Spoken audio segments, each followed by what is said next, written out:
Chicken chtkhara recipe. First we take a chicken and add a ginger garlic paste. Add red chili powder, salt, ginger dot, and garlic powder, dried up fenugreek, turmeric. Mix well. Add chopped green chilies. Add tomatoes.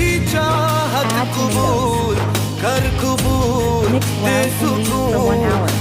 Add oil and pan.